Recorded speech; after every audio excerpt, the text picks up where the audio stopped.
అందరికీ ర్యాంక్స్ వచ్చాయా సార్? మీకే ర్యాంక్ వచ్చింది sir.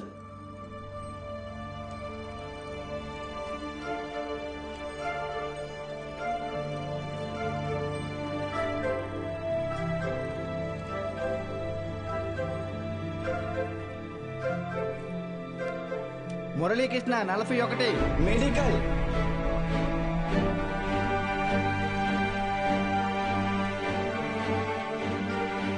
Suresh 59 medical. Bhargavi 9 medical. Kusuma 55 engineering. Congratulations sir. Thank you. Anantalakshmi 43 medical. N Rambabu 29 engineering. M Venkatalakshmi 30. P Mahalakshmi 15. C Padmavathi 8. G Pramila 33. D Veeranna 9.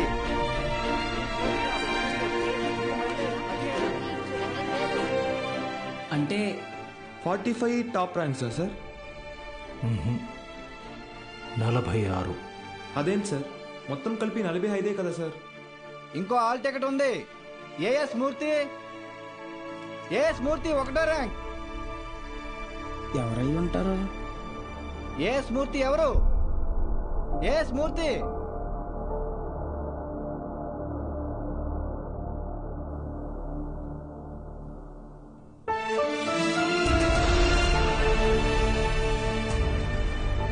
నాతో కలిపి 46.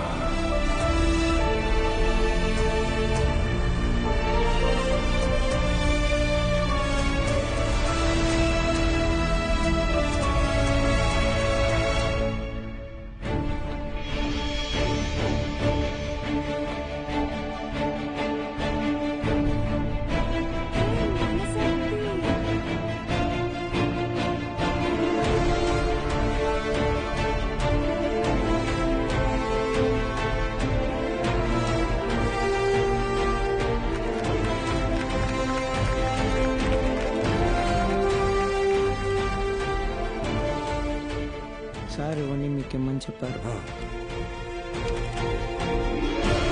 సతీ, నీ పూర్తి పేరు చెప్పు. అన్నవరం సత్యనారాయణమూర్తి. చాలా పెద్ద పేరురా.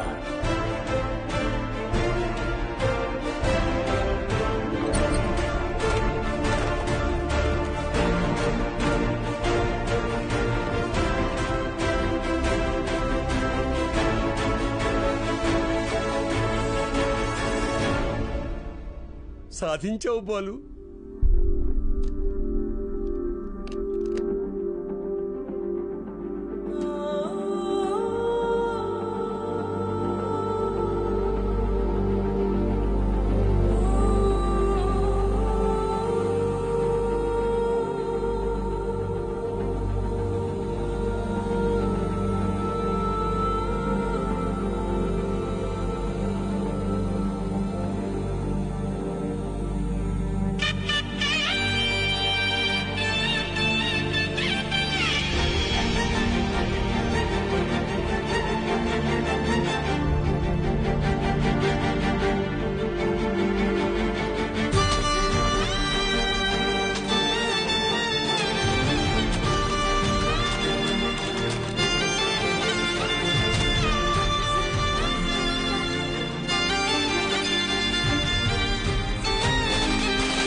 నైన్త్ ర్యాంకే కదా, అయినా సరే నెలకొక 3,000 నుంచి 4,000 ఖర్చు అవుతుంది.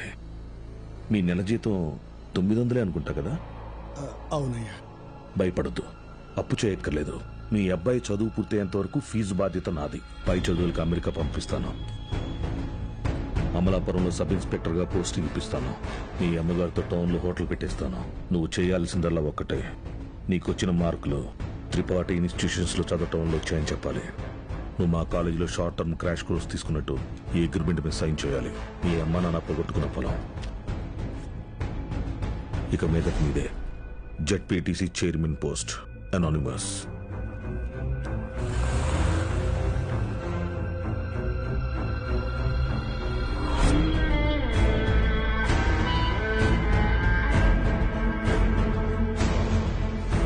బాలూన్ తీసుకొచ్చాను sir.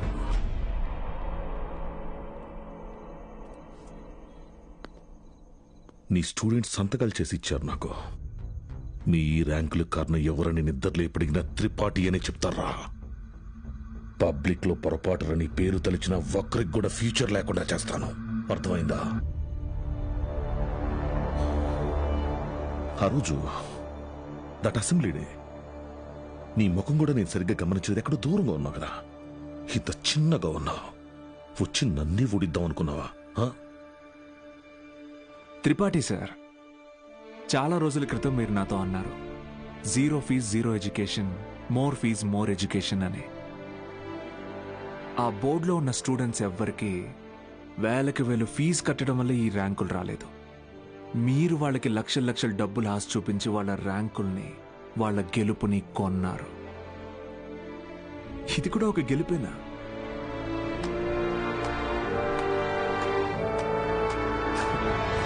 Okay sir, thank you sir, take care sir.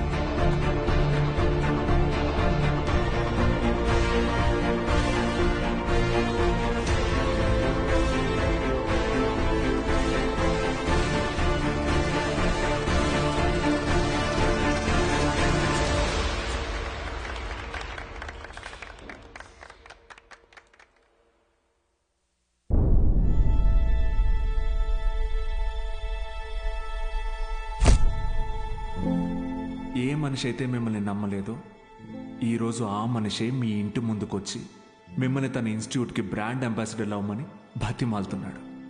ఏదే బూస్ట్కి సచిన్ ఉన్నట్టు.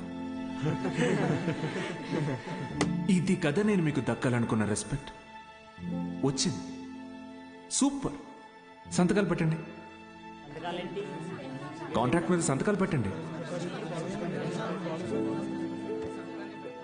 చదువు అనేది వ్యాపారంగా మారి చాలా కాలమైంది.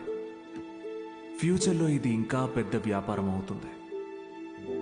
ఈరోజు ఇంటర్ ఫస్ట్ ఇయర్, సెకండ్ ఇయర్కి వసూలు చేసే ఫీజుల కంటే ఎక్కువ ఫీజులు ఎల్కేజీ, యూకేజీ క్లాసులకి వసూలు చేసే రోజులు వస్తాయి.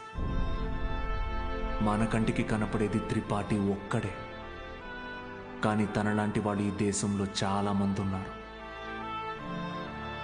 మీ చదువుకి ఖర్చయ్యే ప్రతి రూపాయి త్రిపాఠి జేబులో నుంచే రానివ్వండి. మీ ఇంట్లో వాళ్ళకి ఇస్తానన్నవన్నీ ఇవ్వనివ్వండి. పై చదువులు చదివిస్తాడా? చదవండి. తన అహంకారాన్ని వాడుకొని మీరు ఎదగండి. మంచి పొజిషన్కి వెళ్ళండి. బాగా సెటిల్ అవ్వండి. అప్పుడు చదువుని కొనలేని వాళ్ళకి చదువుని పంచండి. మీలాగా వాళ్ళని గెలిపించండి. 46 మంది ఉన్నారు. మీరు తలుచుకుంటే ఎంతో మంది జీవితాల్ని మార్చగలరు. వచ్చి ఆ కాంట్రాక్ట్స్ మీద సంతకాలు పెట్టండి.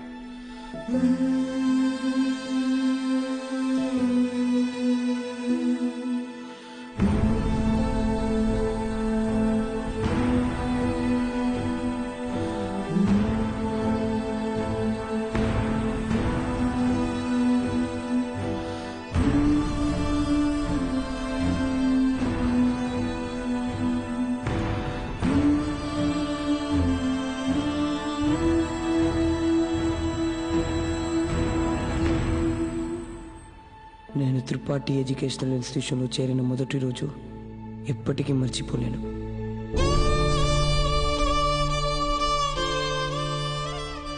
లెక్చరర్స్ అంతా నాకు ఎంతో అండగా నిలబడి నన్ను ప్రోత్సహించారు. నేనేదైనా తప్పు చేస్తే దండించేవారు. వాళ్ళే నన్ను సరైన దారిలో నడిపించారు. నాకంటూ ఒక లక్ష్యాన్ని ఏర్పరిచి అందులో నన్ను గెలిపించారు.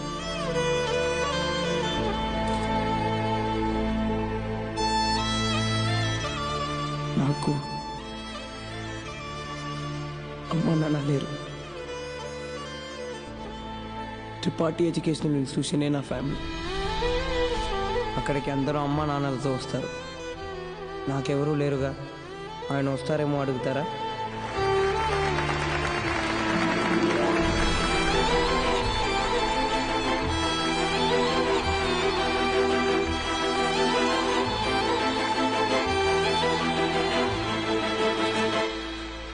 వెళ్ళిపోయాడు. వరం ఇచ్చిన తర్వాత దేవుడు ఎలా మాయమైపోతాడో అలా మాయమైపోయాడు. ఆ తర్వాత బాలు సార్ని మేము ఎప్పుడూ కలవలేదు. ఆయన ఉంటే త్రిపాఠి వల్ల మాకు ఎప్పుడైనా ప్రాబ్లం వస్తుందనుకున్నాడు ఏమో. వెళ్ళిపోయాడు. ఏ పాడుబడిన థియేటర్లో బాలు సార్ మాకు చదువు చెప్పారో ఆ థియేటర్నే ఇప్పుడు మేము కోచింగ్ సెంటర్గా మార్చాం. సంవత్సరం పొడుగునా మా 46 మందిలో ఎవరో ఒకరు వచ్చి ఈ పేద విద్యార్థులకి క్లాసెస్ తీసుకుంటాం.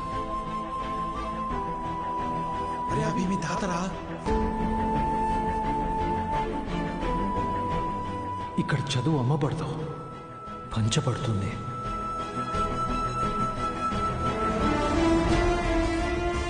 ఇదే మా బాలు సార్కి మేము ఇచ్చే గురుదక్షిణ.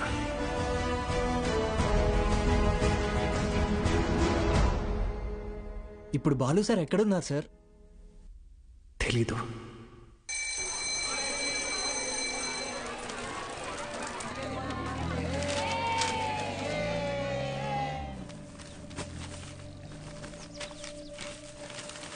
அண்ணா ஒரு பண்ணு கொடுங்கண்ணா.